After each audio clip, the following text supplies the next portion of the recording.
Bismillahirrahmanirrahim. Assalamualaikum warahmatullahi wabarakatuh. Anak-anak sekalian kelas 9, ikhwan dan akhwat, apa kabar semuanya? Semoga semuanya dalam keadaan sehat walafiat. Amin. Innalhamdulillahi nahmaduhu wa nasta'inuhu wa nastaghfiruh wa na'udzu billahi min syururi anfusina wa min sayyiati a'malina. May yahdihillahu fala mudilla lahu wa la hadiya lahu. La ilaha illallah wahdahu la syarika lahu wa asyhadu anna Muhammadan abduhu wa rasuluhu la nabiyya ba'dahu.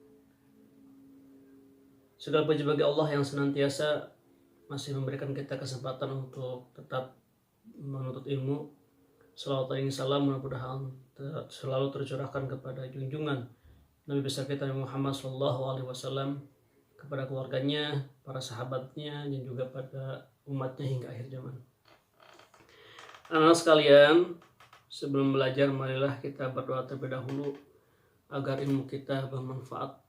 Berdoa dimulai.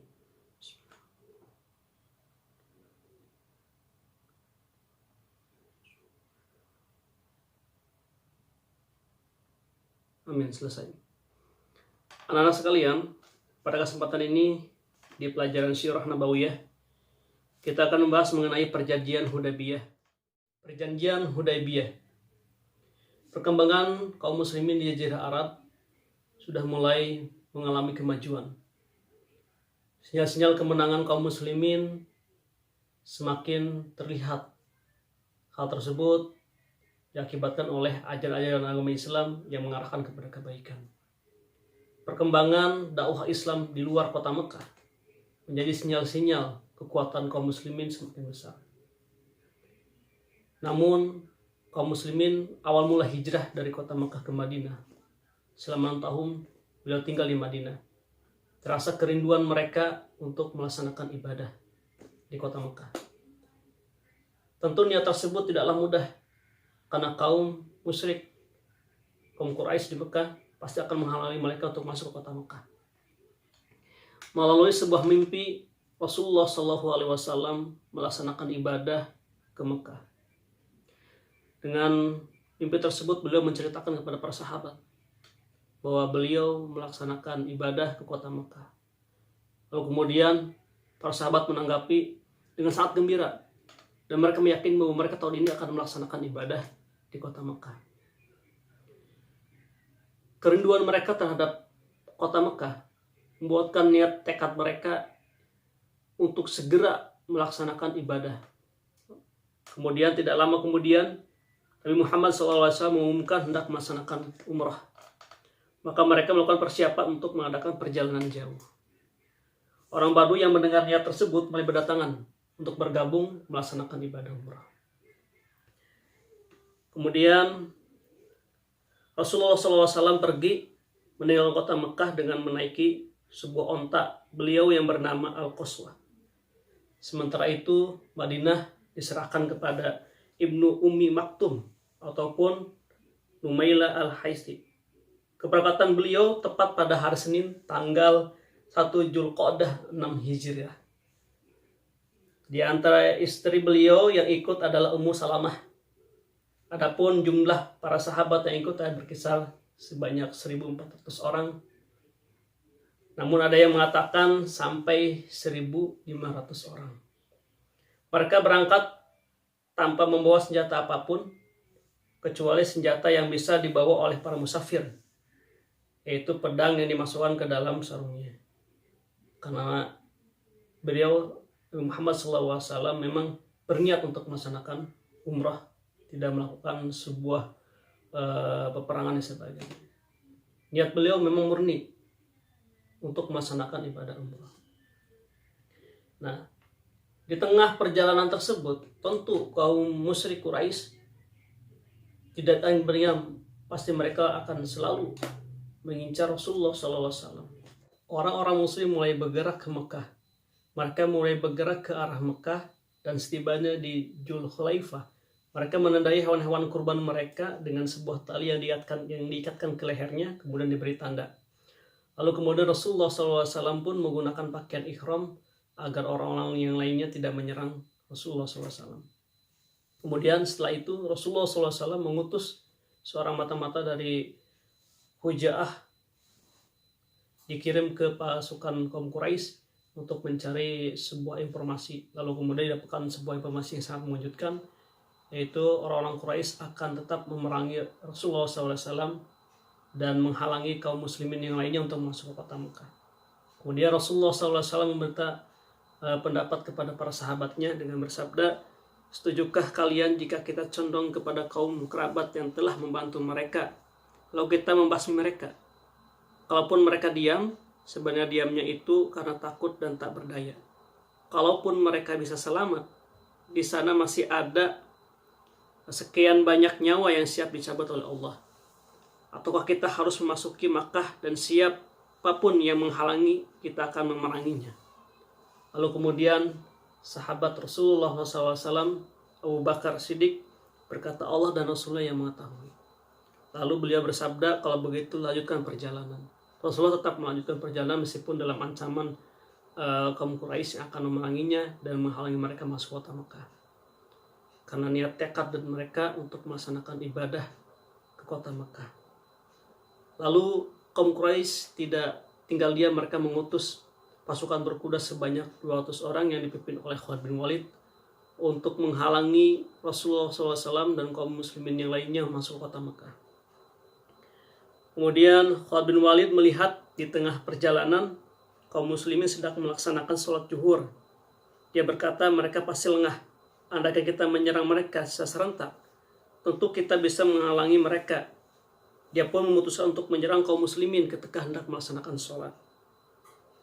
Namun ketika kaum muslimin hendak melaksanakan sholat asar, Khalid bin Walid dia hendak menyerang kaum muslimin, tetapi Allah menurunkan hukum sholat khauf, yaitu sholat dalam ketakutan. Sehingga niat Khalid bin Walid untuk menyerang kaum muslimin yang hendak melaksanakan sholat seketika menjadi sirna, menjadi sebuah kegagalan. Inilah pertama kali diperintahkan untuk melaksanakan sholat khauf. Tidak mudah bagi Rasulullah SAW pergi ke kota Makkah untuk melaksanakan ibadah umrah. Kaum Quraisy selalu menghalangi jalan Rasulullah SAW agar kaum muslimin lainnya tidak masuk ke kota Makkah. Kemudian Rasulullah SAW mulai melakukan berbagai cara, mulai dari mengalihkan perjalanan ke arah medan yang lebih berat. Hal itu dilaksanakan semata-mata agar tidak terjadi bentrok fisik, karena niat beliau dan kaum muslimin yang lainnya adalah melaksanakan ibadah umrah. Kemudian rencana berikutnya adalah mengutus atau mulai melakukan diplomasi dengan kaum Quraisy dengan mengutus duta besar kaum muslimin. Salah satunya adalah Utsman bin Affan yang dikirim oleh Rasulullah SAW untuk menemui kaum Quraisy. Dan setibanya di Baldah, Utsman bin Affan mulai didatangi oleh orang Quraisy. Kemudian mereka berkata, hendak kemana engkau? Kemudian Utsman bin Affan menjawab, Rasulullah SAW mengutusku untuk ini dan itu. Kami mendengar apa yang engkau katakan, maka laksanakan apa yang keperluanmu, kata mereka. Lalu Aban bin Sa'id bin Al-As menyambut kedatangannya, menyiapkan kudanya dan menyuruh Utsman naik ke atas kudanya, kemudian mengantarkannya ke kota Mekah. Setibanya di kota Mekah, Utsman bin Affan menyampaikan pengiriman kepada pemimpin Quraisy.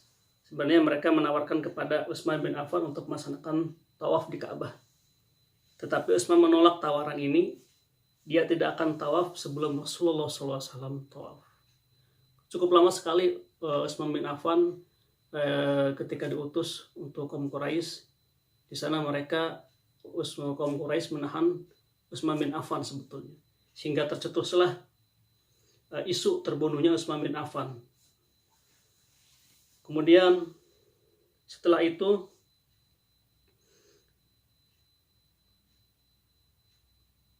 mereka mulai mengembalikan Utsman bin Affan dengan jawaban yang mereka tulis dalam sebuah surat.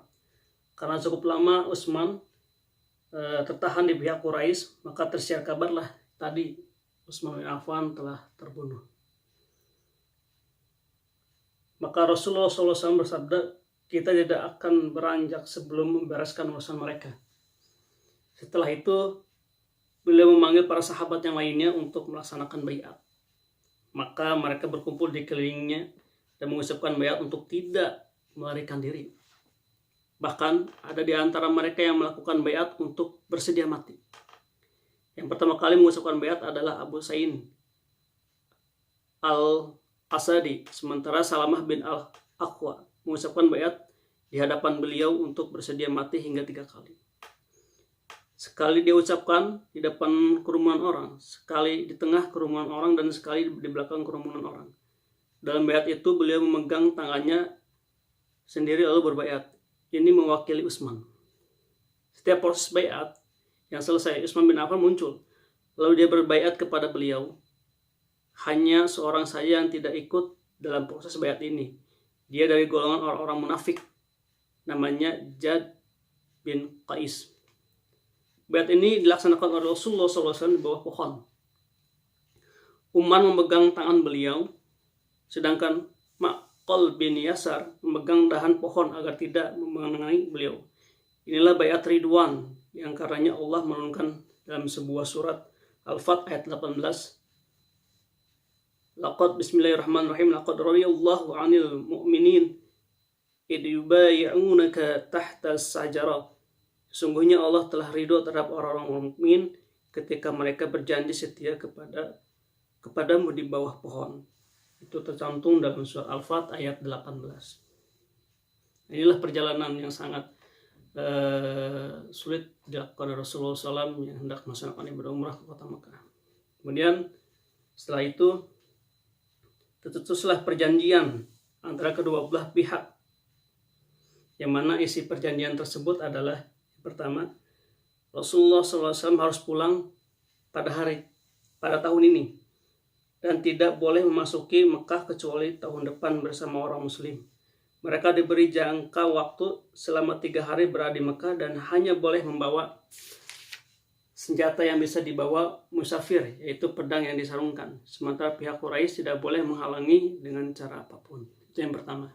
Kemudian yang kedua, gencatan senjata di antara kedua belah pihak selama 10 tahun, sehingga semua orang merasa aman dan sebagian tidak boleh memerangi sebagian yang lainnya. Kemudian yang ketiga, barang siapa yang ingin bergabung dengan pihak Muhammad dan perjanjiannya, maka dia boleh melaksanakannya. Dan siapapun yang ingin bergabung dengan pihak Quraisy dan perjanjiannya, maka dia boleh melakukannya. Kabilah manapun yang bergabung dengan salah satu pihak, maka kabilah itu menjadi bagian dari pihak tersebut. Sehingga penyerangan yang ditujukan kepada kabilah tertentu dianggap penyerangan terhadap pihak yang bersangkutan dengannya. Kemudian terakhir, siapapun orang Quraisy yang mendatangi Muhammad tanpa izin walinya atau melarikan diri, maka dia harus dikembalikan kepada pihak Quraisy. Dan siapapun dari pihak Muhammad yang mendatangi Quraisy atau melarikan diri, maka dia tidak boleh dikembalikan padanya. Kemudian beliau memanggil Ali bin Abi Thalib untuk menulis isi perjanjian tersebut. Itulah perjanjian Hudaybiyah. Perjanjian yang semata-mata dilakukan untuk kepentingan kaum muslimin untuk melaksanakan ibadah umrah. Nah sekalian, apa yang bisa kita ambil dari penjelasan tadi mengenai sejarah singkat perjalanan atau perjanjian Hudaybiyah yang dilakukan oleh Rasulullah SAW yang semata-mata untuk melakukan ibadah umrah ke kota Mekah.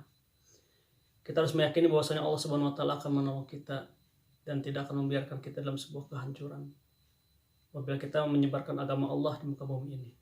Sebagaimana Allah Subhanahu wa Ta'ala berfirman dalam surah Al-Fat, Bismillahirrahmanirrahim, inna fatahna laka fatham mubina. Sesungguhnya kami telah memberikan kepadamu kemenangan yang nyata. Itulah janji Allah.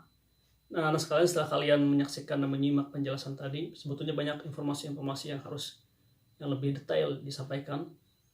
Namun karena keterbatasan waktu, kalian silahkan baca bukunya dari awal sampai akhir perjanjian Hudaybiyah. Cari dan gali informasi-informasi apa yang telah terjadi dalam sebuah perjalanan tersebut. Dan untuk mengakhiri pelajaran ini, silakan kalian beri komentar atau beri kesimpulan di grup obrolan apa yang kalian bisa ambil dari sebuah kisah ini. Itu adalah menandakan sebuah kehadiran kalian di pelajaran kali ini. Jadi kalau kalian tidak memberikan komentar di sebuah obrolan ini, maka akan dianggap sebagai anak yang alfa. Demikian yang dapat saya sampaikan, kurang lebihnya mohon maaf. Assalamualaikum warahmatullahi wabarakatuh.